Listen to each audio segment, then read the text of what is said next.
बहजोई महाविद्यालय बहजोई के YouTube channel पर मैं मनीषा आपका होम साइंस की क्लास में हार्दिक स्वागत करती हूँ। यह क्लास बीए सेकेंड ईयर की गृह विज्ञान की छात्राओं के लिए है।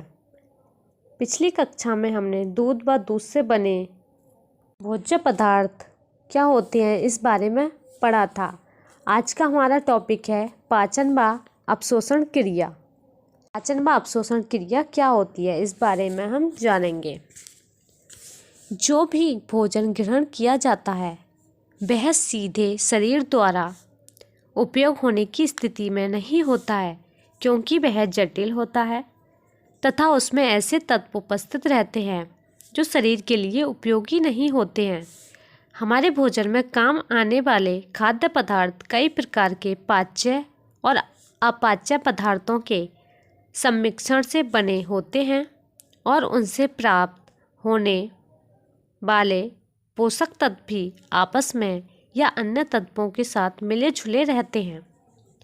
अनेक प्रकार के बंधक तत्व उन्हें इस प्रकार बांधे रहते हैं कि जब तक इनका पृथक्करण न हो जाए वह पोषक पदार्थ प्राप्त करने में ही असमर्थ रहते हैं।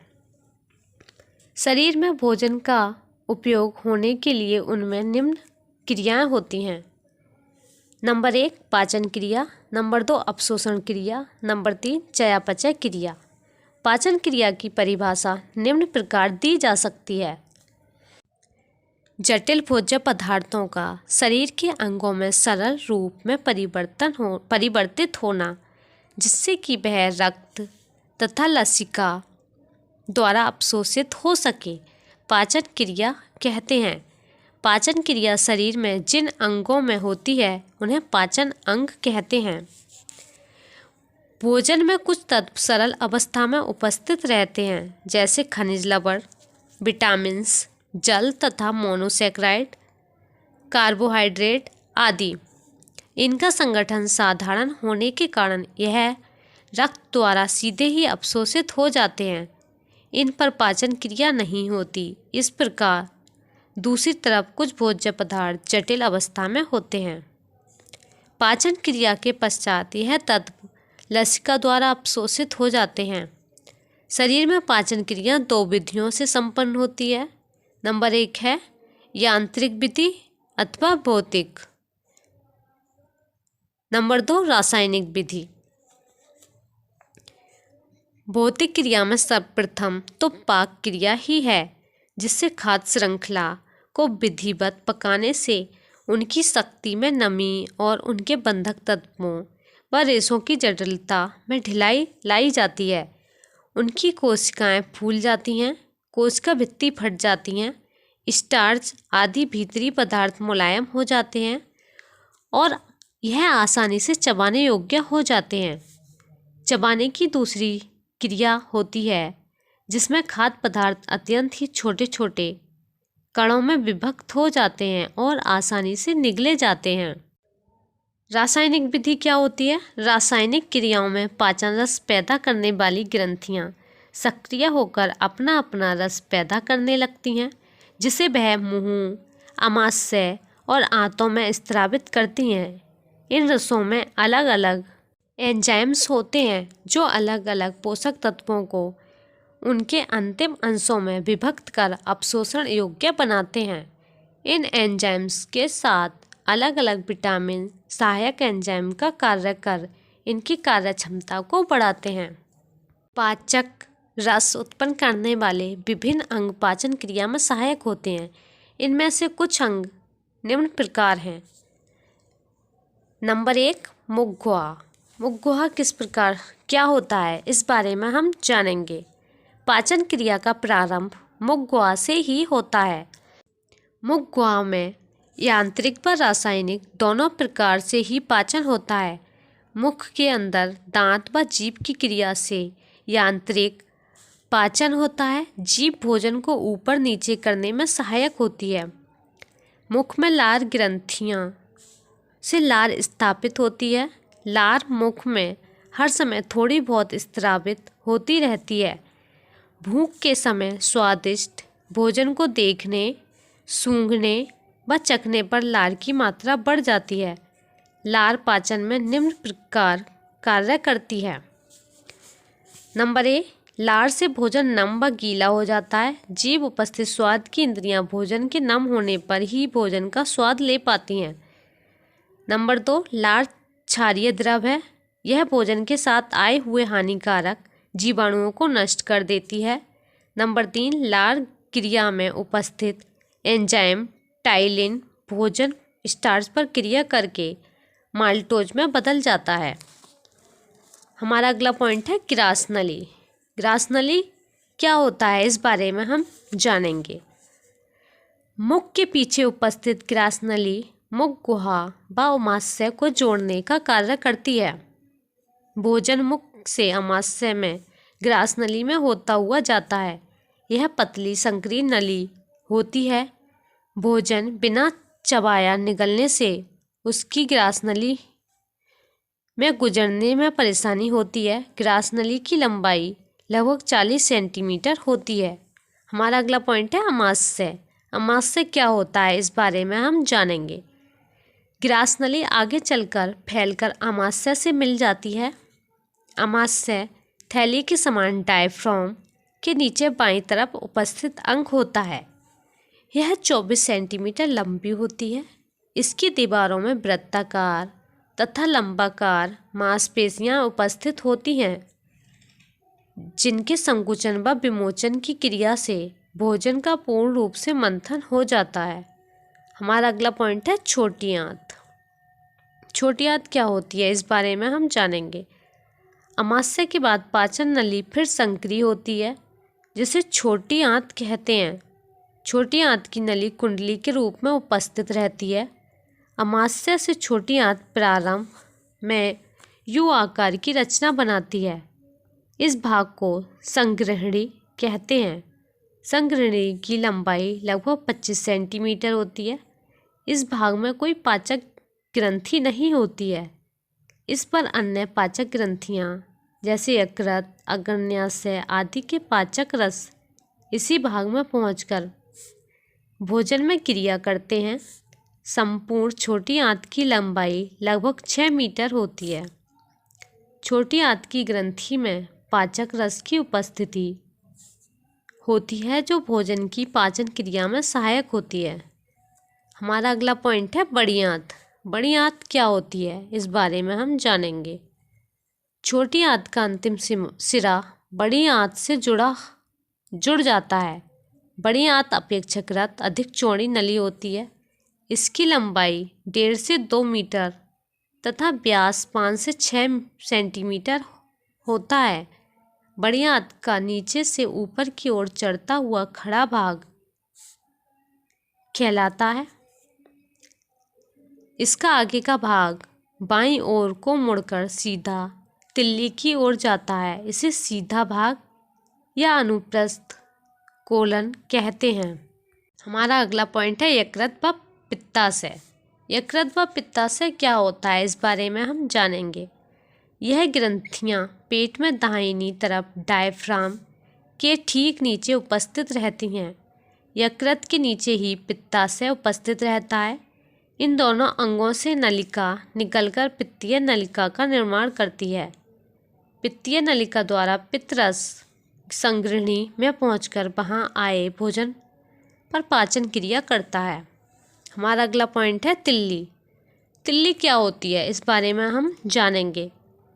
यह पेट में बाईं तरफ बैंगनी रंग की कुछ लंबे आकार की ग्रंथि होती है। यह पाचन अंगों के रक्त परिवहन में सहायता करती है। हमारा अगला पॉइंट है अग्न्याशय। अग्न्याशय क्या होता है, इस बारे में हम जानेंगे। यह ग्रंथि संग्रहणी के यू आकार के घुमाव के अंदर उपस्थित रहती है। इसका पाचक रस अग्न्याशयिक रस अग्न्याशयिक नलिका के द्वारा संग्रहणी में पहुंचता है। हमारा अगला पॉइंट है एंजाइम्स। एंजाइम्स क्या होते हैं, हम इस बारे में जानेंगे। एंजाइम शब्द का प्रयोग सर्वप्रथम कूहन नामक वैज्ञानिक द्वारा 1978 में किया गया। एंजाइम शब्द ग्रीक भाषा का है, जिसका तात्पर्य है कि खमीर कोसा में पाया जाता है। पाचक रसों में उपस्थित एंजाइम, जिन्हें प्रकीर्ण भी कहते हैं। वास्तव में भोजन पर रासायनिक क्रिया करते हैं। यह एंजाइम कार्बनिक जीव उत्प्रेरक होते हैं। जीव उत्प्रेरक अर्थात वह पदार्थ जो रासायनिक क्रिया की गति को प्रभावित करते हैं तथा जीवों में उपस्थित रहते हैं। इसका निर्माण मुख्य रूप से प्रोटीन से होता है। यह 100 डिग्री सेल्सियस पर नष्ट हो जाते हैं। एंजाइमों की विशेषताएं।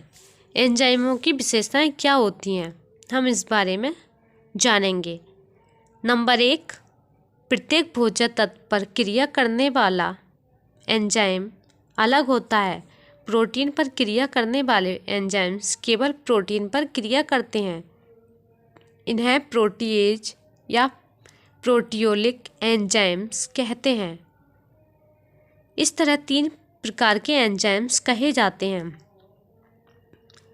Number 1 protease, number 2 lipase, number 3 amylase. हमारा अगला पॉइंट है, चूंकि एंजाइम्स उत्प्रेरक होते हैं अतः यह रासायनिक क्रिया प्रारंभ कर उसकी गति को प्रभावित करते हैं। हमारा अगला पॉइंट है, यह एंजाइम क्रिया के पहले निष्क्रिय अवस्था में रहते हैं। पाचन अंगों में भोजन आने के पश्चात उचित माध्यम मिलने पर यह सक्रिय हो जाते हैं। हमारा अगला पॉइंट है, मुख में पाचन। मुख में भोजन आते ही दांत, जीभ व लार भोजन पर क्रिया करना प्रारंभ कर देते हैं। दांत भोजन को चबाकर छोटे कणों में विभक्त कर देते हैं। जीभ भोजन को ऊपर नीचे करके दांतों के नीचे ले जाती है तथा भोजन को लार से अच्छी तरह मिला देती है, जिसमें भोजन लुगदी का रूप ले लेता है। लार में उपस्थित टाइलिन एंजाइम जैसे सैलाइवा का एमाइलेज भी कहते हैं भोजन के स्टार्च पर क्रिया करने लगता है। हमारा अगला पॉइंट है, आमाशय में पाचन। आमाशय में पाचन किस प्रकार होता है, इस बारे में हम जानेंगे। भोजन मुंह में ग्रास नली में होता हुआ आमाशय में पहुंचता है। भोजन के आमाशय में पहुंचने के पहले ही आमाशयिक ग्रंथियां आमाशयिक रस उत्पन्न करना प्रारंभ कर देती हैं। इसमें हाइड्रोक्लोरिक अम्ल, प्रोटोएज एंजाइम्स, पेप्सिन व रेनिन तथा लाइपेज एंजाइम्स की उपस्थिति होती है। हाइड्रोक्लोरिक अम्ल आमाशय में भोजन को अम्लीय बना देता है, जिससे पेप्सिन एंजाइम सक्रिय हो जाता है। यह अम्ल भोजन में आए हुए हानिकारक जीवाणुओं को भी नष्ट कर देता है। हमारा अगला पॉइंट है, छोटी आंत में पाचन। छोटी आंत में पाचन किस प्रकार से होता है, इस बारे में हम जानेंगे। भोजन का पाचन अधिकांश रूप से छोटी आंत में ही हो जाता है। भोजन जैसे ही संग्रहणीय में पहुंचता है, उसकी दीवारों में उपस्थित कुछ हार्मोन्स उत्तेजित हो जाते हैं, जो अलग अलग पित्ताशय व अग्न्याशय में पहुंच जाते हैं, जिससे पित्ताशय से पाचक रस निकलकर पित्तवाहिनी व अग्न्याशय से अग्न्याशय रस अग्न्याशयिक वाहिनियों द्वारा संग्रहणियों में पहुंचते हैं। पित्त रस में उपस्थित पित्त लवण वसा के बड़े बड़े अणुओं को छोटे छोटे कणों में परिवर्तित कर देते हैं। इस तरह वसा पाइस का रूप ले लेता है। इसमें कुछ पित्त रस द्रव्य भी उपस्थित रहते हैं। इनका कोई प्रमुख कार्य न होने के कारण यह मल द्वारा विसर्जित हो जाते हैं। बड़ी आंत में पाचन। बड़ी आंत में पाचन किस प्रकार से होता है, इस बारे में हम जानेंगे। छोटी आंत में पाचन क्रिया के पश्चात भोजन बड़ी आंत में पहुंचता है। बड़ी आंत में भोजन पर कोई पाचन क्रिया नहीं होती है। यहाँ कुछ बैक्टीरिया उपस्थित रहते हैं जो वर्ज्य पदार्थों को मल रूप में परिवर्तित कर देते हैं। कोलन की आंतरिक दीवार मल के जल तथा कुछ खनिज तत्वों का अवशोषण करती है। इसके पश्चात भोजन मलाशय में एकत्रित हो जाता है, जहाँ क्रमाकुंचन होने पर मल द्वार के द्वारा बाहर निकल जाता है। हमारा अगला पॉइंट है, भोजन का अवशोषण। भोजन का अवशोषण किस तरह से होता है, इस बारे में हम जानेंगे। आमाशय में खाद्य पदार्थ बहुत कम मात्रा में अवशोषित होते हैं। हालांकि पानी आमाशय में अवशोषित नहीं होता है। अल्कोहल काफ़ी मात्रा में अवशोषित हो जाता है। छोटी आंत में ही मुख्य पाचक एवं अवशोषक अंग हैं। लगभग 90% पचा हुआ भोजन शोषित हो जाता है। पानी भी इन्हीं खाद्य पदार्थों के साथ अवशोषित हो जाता है। पानी की अधिक मात्रा बचे भोजन के बड़ी आंत में जाने से पूर्व अवशोषित हो जाती है, जिससे यह बचा हुआ भोजन ठोस रूप में आ जाए। हमारा अगला पॉइंट है कार्बोज का अवशोषण। कार्बोज का अवशोषण कैसे होता है, इस बारे में हम जानेंगे। कार्बोज मुख्य रूप से मोनोसैकेराइड हेक्सोज के रूप में आंत नली से रक्त वाहिनी में अवशोषित होते हैं। पेंटोज शर्करा भी अवशोषित होती है, परंतु हेक्सोज शर्करा तेजी से अवशोषित होती है। विभिन्न हेक्सोज शर्करा विभिन्न तरह से अवशोषित होते हैं। हमारा अगला पॉइंट है वसा का अवशोषण। वसा का अवशोषण किस प्रकार से होता है, इस बारे में हम जानेंगे।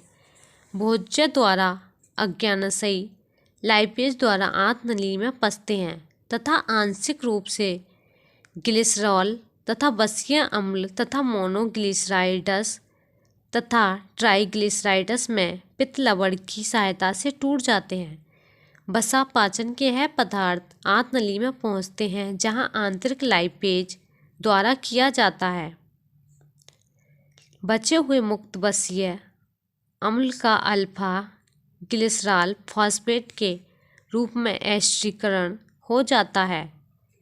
यह पुनः संश्लेषित वसा लसिका तंत्र द्वारा अवशोषित हो थोरेसिक डक्ट में तथा यहाँ से रक्त परिसंचरण द्वारा पृष्ठ शिरा द्वारा यकृत में पहुँचा दिए जाते हैं, जहाँ से यह पित्त द्वारा पुनः आंत नली में आ जाते हैं। हमारा अगला पॉइंट है अमीनो अम्ल एवं प्रोटीन का अवशोषण। अमीनो अम्ल एवं प्रोटीन का अवशोषण किस प्रकार होता है, इस बारे में हम जानेंगे। सामान्य परिस्थितियों में खाद्य प्रोटीन पूर्ण रूप से पचकर अमीनो अम्ल के रूप में अवशोषित हो जाते हैं। यह पृष्ठ शिरा द्वारा अवशोषित होकर यकृत में पहुंचा दिया जाता है। हमारी आज की क्लास समाप्त होती है। सभी बच्चों को मेरा धन्यवाद।